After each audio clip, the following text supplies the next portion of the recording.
আপনি কি কখনো এমন পুকুর দেখেছেন এখানে জল নেই কিন্তু পদ্ম ফুল ফুটে আছে? শুনে অবাক লাগলেও এটাই সত্যি। কেউ বলে এটা অলৌকিক, আর শেষে এমন একটা সত্যি জানবেন আপনাকে অবাক করে দেবে। ভিডিওটা শেষ পর্যন্ত দেখুন।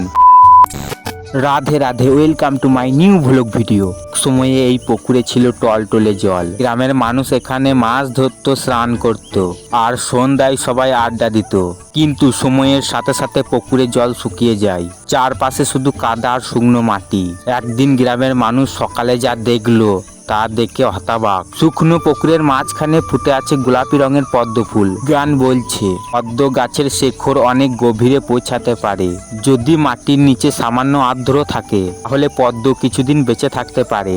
এই পুরো শুকনো পুকুরে দীর্ঘদিন ফুল টিকে থাকা সত্যি আশ্চর্যের ব্যাপার। এই পুকুর শুধু একটা জলাশয় নয়, এটা গ্রামের মানুষের স্মৃতি।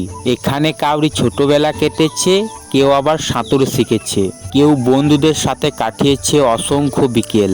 আজ পুকুরে জল নেই, কিন্তু সেই স্মৃতিগুলো বেঁচে আছে এখনো পদ্ম ফুলের মতোই। হয়তো এই কারণেই মানুষে বলে প্রকৃতি কখনো পুরোপুরি হারিয়ে যায় না, কোনো না কোনো রূপে সে ফিরে আসে। ভাবুন তো, চারপাশে শুকনো মাটি, অথচ রাতের অন্ধকারে শোনা যাচ্ছে ঢেউয়ের শব্দ।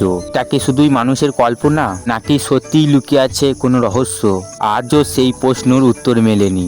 আপনার কি মনে হয় এটা শুধুই প্রকৃতির খেলা, নাকি সত্যিই এখানে কোনো অলৌকিক শক্তি আছে? কমেন্টে আপনার মতামত লিখুন। এই জলাশয়টার নাম হচ্ছে উপসর্কা জলাশয়। আর যদি এই রহস্যময় গল্প ভালো লাগে তাহলে ভিডিওটি লাইক করুন আর চ্যানেলটি সাবস্ক্রাইব করতে ভুলবেন না। মনে রাখবেন, যেখানে আশা বেঁচে থাকে সেখানে জীবন আবারও ফুটে ওঠে। সবশেষ আবারও বলছি রাধে রাধে। ভিডিওটি শেষ পর্যন্ত দেখার জন্য ধন্যবাদ।